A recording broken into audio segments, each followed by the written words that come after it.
Hey guys, this is Anime Ball Z here, and today we are going to be doing the third part of What If Goku Could Manipulate time. There's nothing much else I'd like to say in the intro, so without further ado, let's get into the video.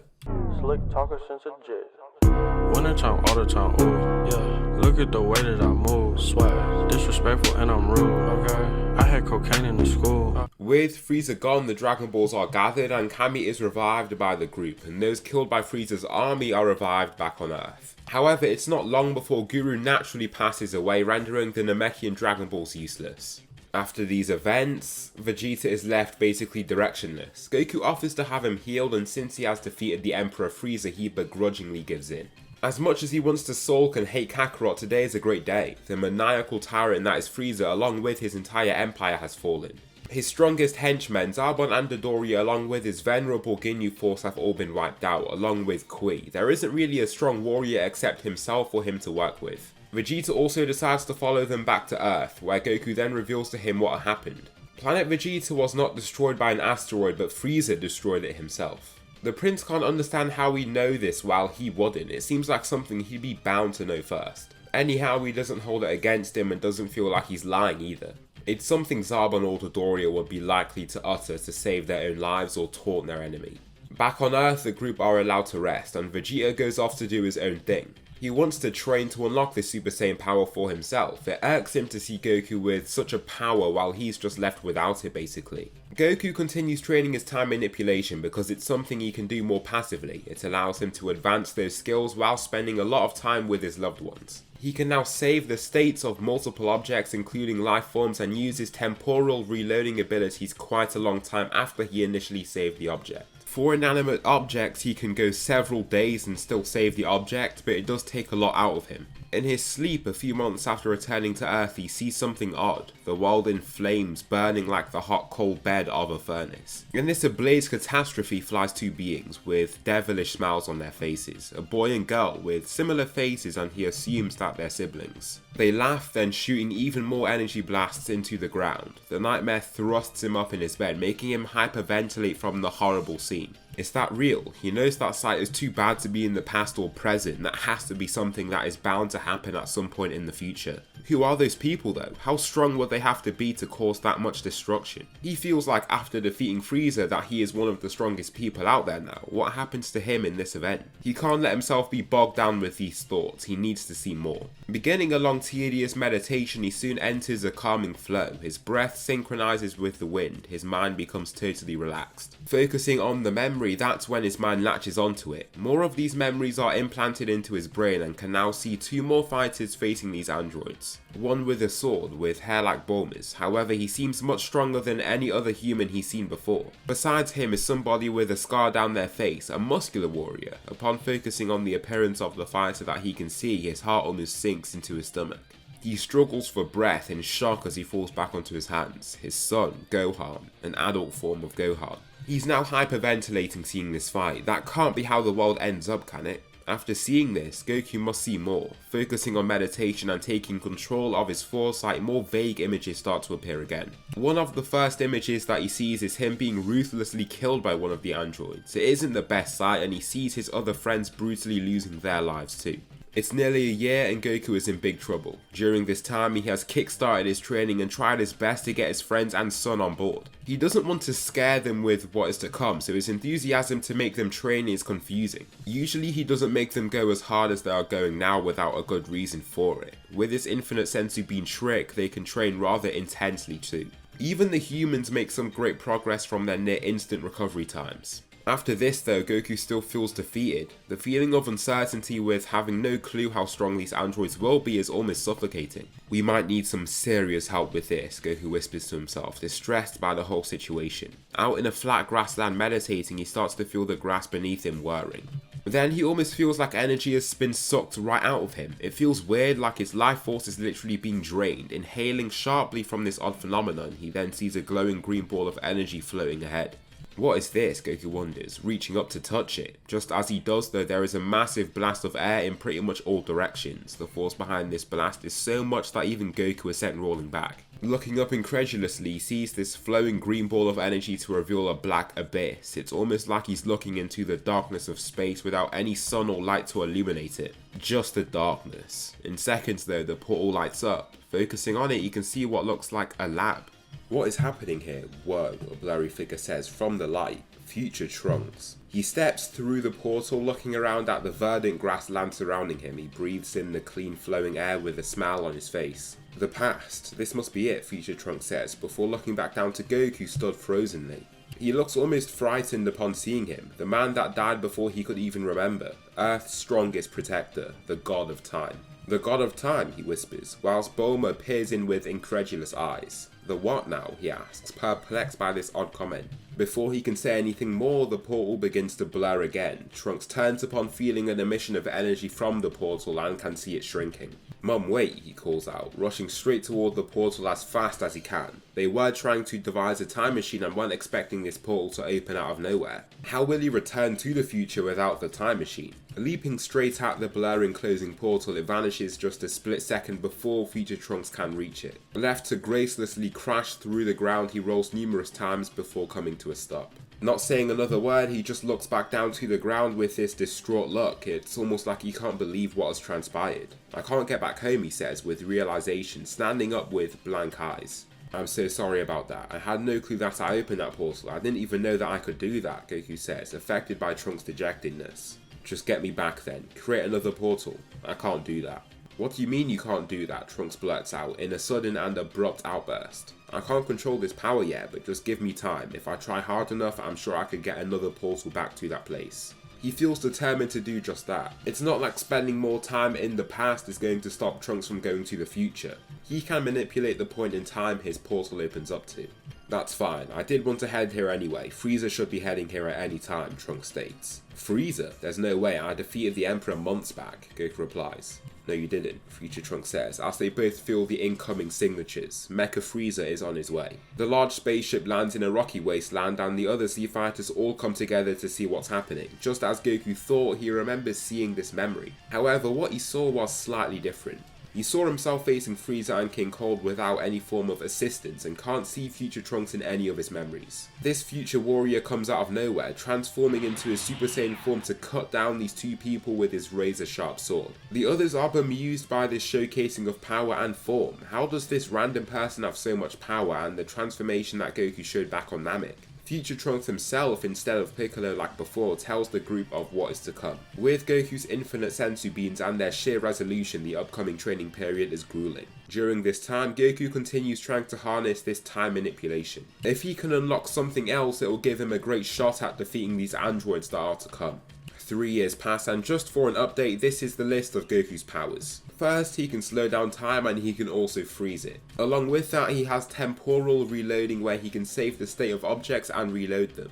Of course, he has that time portal ability, but he hasn't quite mastered that yet. The final ability that he's garnered during these years of training is the establishment of what's called a temporal domain. This is where he can create a fixed region in space where time flows in a slightly different way. He can slow down time by a very large amount in that place for a moment to almost freeze objects in place for a split second. This technique, just like his previous technique since he just unlocked it, is very taxing. Even if it only lasts for a split second, he's slowing down time by such a large amount that it does take a lot of energy from him. The androids reveal themselves, with Yamcha being the unlucky first to face them. However, in this timeline, he won't be as unlucky as he was in the canon timeline. He is much more powerful in this continuity and isn't a pushover compared to in canon. He's been training with Saiyans like Gohan and Goku during this time, constantly healing to get back in the game and face them. Of course he doesn't have any Zenkai boosts, but he's just been training a lot more. Piccolo was capable of easily defeating Android 20, and even the Yamcha of this timeline surpasses that canon version of Piccolo. Here Yamcha stands very confidently, even if he can't sense their strength. After these 3 years of strenuous, almost incessant training, there is not even an iota of doubt within him. Yamcha speeds straight toward the two androids being attacked by Gero first. The two fighters clash, making the ground crack and shatter under the impact. With widened eyes, the Doctor is shocked that his force has been met and matched by this human. Unable to accept this, he begins with more aggressive wild swings, but Yamcha can evade and manage almost all of them. Dipping under a sweeping hook aimed at his face, Yamcha wallops Gero with a punch that launches him straight into 19 behind him. Nearly knocking the latter over, Yamcha rushes straight at them and drives both knees forward to throw them both away. With the two androids hurtling back into a wall, Yamcha lifts one hand to reveal his spirit ball. Throwing his index and middle finger forward, the ball slams into Gero, knocking him into a building, whilst 19 is knocked onto its hands and knees from being hit in the back. Enraged, Gero blasts straight past the fallen 19 and extends his hand, aiming to blast Yamcha. He shouts whilst doing so, but just receives the spirit ball straight to his back. This slamming explosion forces him straight onto the ground, and where Yamcha can finish him off. Are these the androids that Kid was talking about? It looks like we overworked ourselves, Yamcha claims, looking down to them. 19 isn't as hurt, but won't be much of a challenge for Yamcha either. Piccolo would have likely defeated 19 in a similar way to how he walloped Gero, since the latter claimed superiority over his creation. Just as Yamcha stands over this fighter, he shoots a massive blast from his eyes. Yamcha is forced to back up from the brightness and intensity of the explosion, then the warrior is off. Along with 19, the two androids fly away toward the lab. Landing there, Gero lands behind 19. "What is my job now, sir?" Android 19 politely asks. Not even giving this android a reply, he drives his hand straight through its body, destroying it. "You are too weak to be of any use now. My estimations for the strength of these warriors were drastic underestimations. I never would have thought this was the power that they possessed in those training sessions." Goku arrives by Yamcha and gets an explanation of what went down. Future Trunks seems puzzled by the description of the androids that Yamcha gave them. He remembers twins, one boy and one girl, with them young and human-like. He doesn't remember some old decrepit fighter and another pale robotic being like Yamcha says. Anyway, that isn't their priority right now. Right now, they need to find Gero and take him down before anything else can happen. As they leave, Goku focuses and begins to use his foresight to see what is to come. Thinking of Dr. Gero and the androids that he saw in his memories, images appear in his mind. Sensing the location, Goku is off to lead the pack in search for this mad scientist. They arrive at the lab rather quickly, with Goku crushing the entrance with a simple Ki attack. The metal entrance comes crumbling down and the two androids can be seen talking to their creator, now activated. The conversation doesn't sound very pleasant and the twins immediately turn to Goku upon seeing the entrance now open. "Fulfill your destiny, androids. Destroy Goku," Gero orders. "Be quiet, Gero. We don't listen to you," 17 retorts, holding a palm to his frightened face. It's hard for Gero to submit to these androids, but he understands the power dynamics between them. Even if he believes he should dominate over his creations, they far surpass him. Not listening to them could lose him his life. Just as he arrives at this entrance, Goku feels a panging in his chest. It's weird and he feels confused. However, he did manage to save the state of his body before beginning this fight. It's almost like a reflex for him now before facing strong foes. The get out of jail free card of his temporal reloading is something he can't miss out on. Rejuvenating himself with his temporal reloading, he catches the first hit coming from 17. Another comes his way, but he slows down time around him by 20 times to then get a relative power level multiplier of 1000. Falling back and out the way of the incoming strike, he lands in the rock grounds around this lab and easily evades 17's attempt at hitting him. The two androids are persevering and resolute. It's in their very programming to have this fight and win. Every fibre of their being is urging them to finish off the man that stands before them. They swoop down there with 18 the first to clash with the Saiyan. Goku takes a kick onto his forearms, with 17 trying to sneakily attack him from the side. The android is then kept in place by Goku's special temporal domain ability. Time slows by 100 times for him as a dim green sphere envelops the region encapsulating his body. It's a hemisphere of around 2.5 meters in radius, leaving Goku to strike the android straight in its chest. The fight continues, and for Goku it's complete domination. On top of his slowing of time, he can sneakily resort to foresight to shut their assaults down and is just too much for them. As he tries to slow down time though, he feels an agonizing sharp pain in his chest. He literally collapses from this affliction, with perspiration appearing on his forehead. Reverting back to his saved bodily state, he rushes right back into battle and easily dominates over these warriors. After only a brief period though, he is then weakened and left a shadow of what he was just minutes prior. The Z-Fighters can't help but just stand by. They don't understand why this is happening. Soon Goku is too weak to even reload his body and just rush back in there. The pain and weakness takes him away from the fight for a time, rendering him a sitting duck. Just as 17, with a smell of mania and thrill, looks to blast him away, Trunks saves him. He slices the incoming Ki blast in half, causing 2 explosions to occur just behind him. Promptly sheathing his sword, he grabs Goku and administers the cure he was lucky to bring with him before rushing away. He literally was about to leave to the past before the time portal opened. "Don't try and run away now, we won't let you," 17 shouts, shooting a ki blast straight up at Trunks. These androids here are far more powerful than their two renditions he is used to. The ki blast comes hurtling toward the retreating Super Saiyan and he retaliates with a blast of his own. Unluckily for him, his ki blast is almost swallowed whole by the one aimed at him. He is forced to throw his whole body out the way before diving down to the crew. "I've given him the cure, get him out of here now," Future Trunks shouts. "Alright then," Yamcha says, taking the Saiyan off his hands. Just as he does though, Goku lands on his own feet and calmly frees his arm. "I'm fine now," Goku claims, turning back to the androids. "No, I don't know what you're doing, but you just keep repeating the adverse effects of the virus. Just rest for some time, it looks like you'll be fine quite quickly anyway," Trunks insists. Goku is reluctant but aware of what he means here. "You won't need Kakarot anyway, just go away with him. I'll steal the show," Vegeta claims, in the skies above. He blocks out the sun from view, casting a large shadow over the group. Crashing into the ground, he looks with aplomb. This is where Vegeta shows what he's been up to, his Super Saiyan transformation. Just like before though, and even more severely this time, he is beaten up. These androids are way stronger, and after seeing how badly a Super Saiyan was beaten up, they all retreat. Vegeta literally has to be taken off the battlefield when he is so bloody and beaten. They delay even giving him a senzu bean, scared that he'd just run off and continue fighting again. The group subsequently hide their signatures, heading away as fast as they can toward Kame House to regroup. Trunks can't believe how strong those androids are and almost thinks they're stronger in this timeline. He can't understand why they would be, but Goku is then laid in his bed to rest. Whenever he resets his body to the time before the symptoms arose, the virus still flows in his veins. The virus isn't a part of his body, and even if you claim it to be so, the virus was present as he saved the state of his body anyway. The progress toward receiving these painful symptoms were almost embedded within the saved state for his body, because he was already on his way to getting sick. These fighters just can't believe how strong the androids are, and they devise a plan of utilizing the hyperbolic time chamber. Without Goku to help them, they aren't sure how they'd go about training efficiently. He's always been there to reset the state of senzu beans so that they can endlessly fight, heal and regain all of their stamina. Their progress would be greatly decreased if they couldn't rely on him. Piccolo, who had actually joined them on their training for the previous 3 years, is still less aligned with them. After being a part of this discussion, he just flies straight off and heads to the lookout.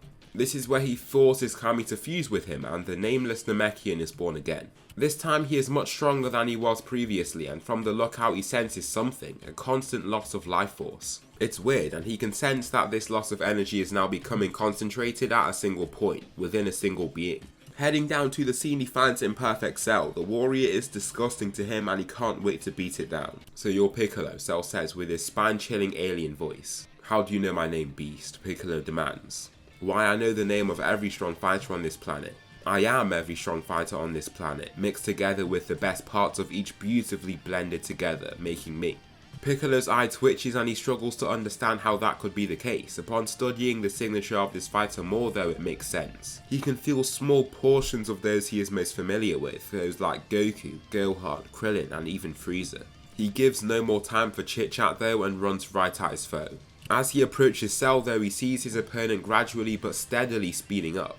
Out of nowhere, Cell blasts straight toward him and lands an impactful gut punch. Feeling agony and nausea, Piccolo backs up defensively before he is struck by yet another assailant. This time it's an elbow to his jaw, and the fight continues in this similar manner where Piccolo can't seem to triumph against the warrior. However, he is still inhibited by the weights over him. The fight hasn't been as one-sided since both fighters are stronger in this timeline, but things aren't looking good for the Namekian nonetheless. His heavy clothing thud onto the ground and he shakes his limbs loose. Piccolo is ready now. Powering up, those across at the Kame House feel this release of power. This even makes future Trunks alarmed. The power that he senses far eclipses his own and he knows it. With this greater strength, Piccolo proves himself to be a worrisome threat. The two fighters dish out attacks at one another, but Cell is just too powerful. Out of nowhere, he gains insane boosts to his speed, leaving Piccolo flustered and unable to perceive his movements. In minutes, the Namekian is forced down onto a single knee, panting and badly beaten. The tides of the battle have turned in Cell's favour and he arrogantly stares down to Piccolo standing tall and upright. With the wave of his tail, Piccolo's head goes flying off. The Super Namekian has been defeated.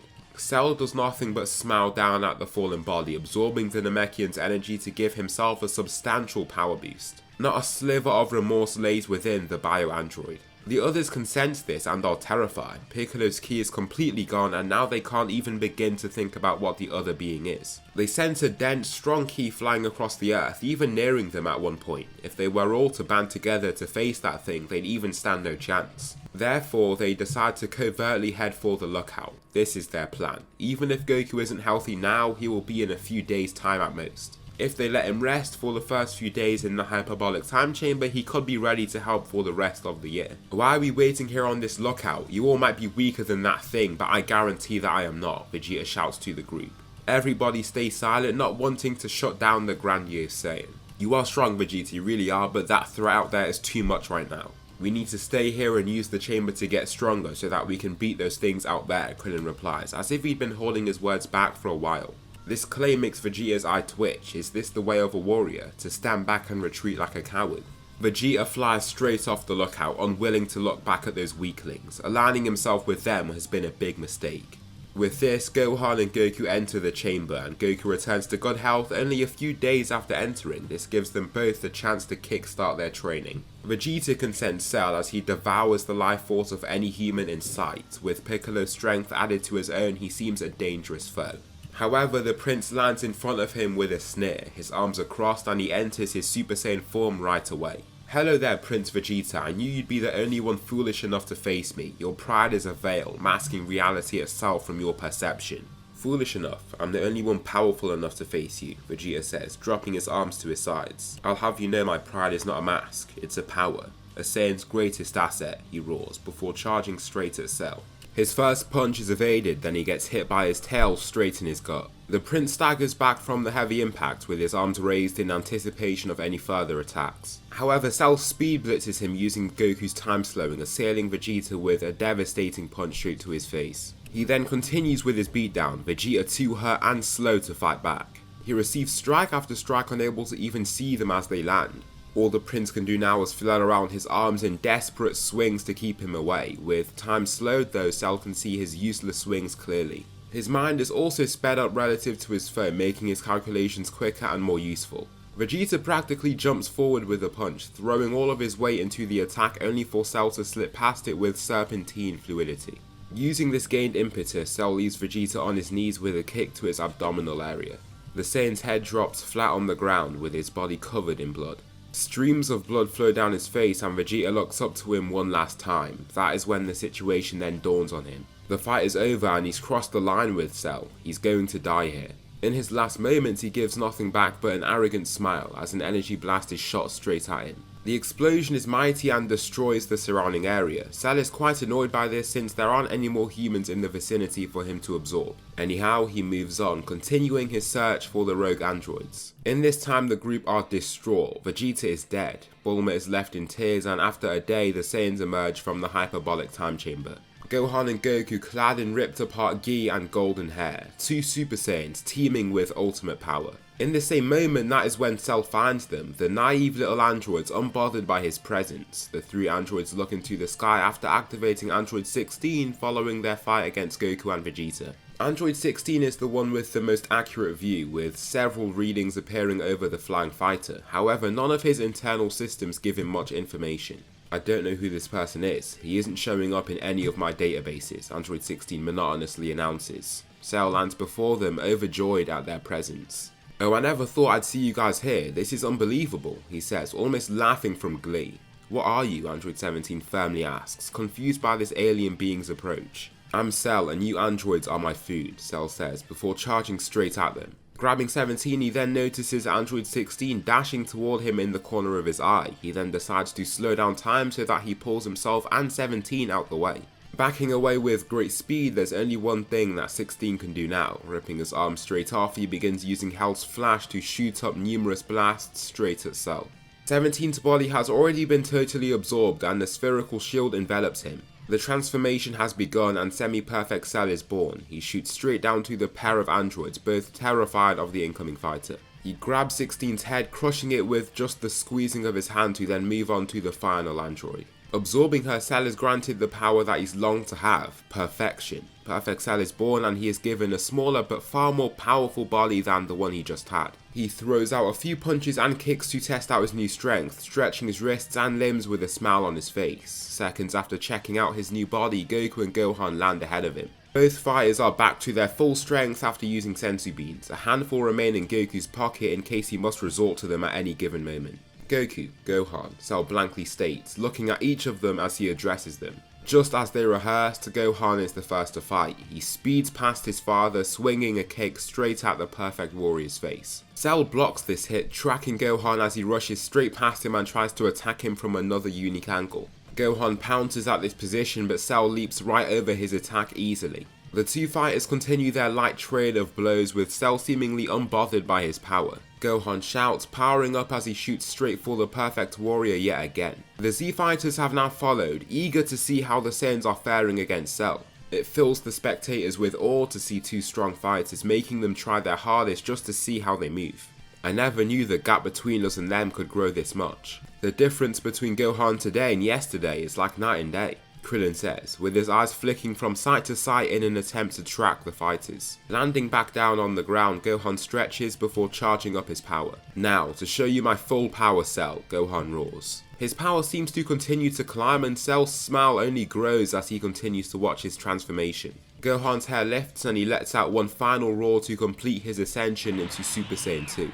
Gohan now has a calmer, more frightening look on his face. Cell lightly chuckles upon seeing him. Now, this is the power that I knew you had, Gohan, Cell states. From the sidelines, everyone is in shock. If Vegeta were alive to see this, he'd be beyond bemused. Gohan continues, showing off a totally new level of strength. Cell seems a little more excited now after taking a few attacks from the boy. Cell throws out an elbow straight at his adversary, only for him to slip past it and deliver a powerful gut punch. Subsequently though, he is hit with a sweeping hook to his face. Cell then begins showing off more of his powers. Slowing down time, he lands a clean side kick to knock the wind straight out of Gohan. Even with his much greater power, Cell's time manipulation makes him too strong of a threat. Seeing this, Goku is shocked. Another being capable of his own time manipulation.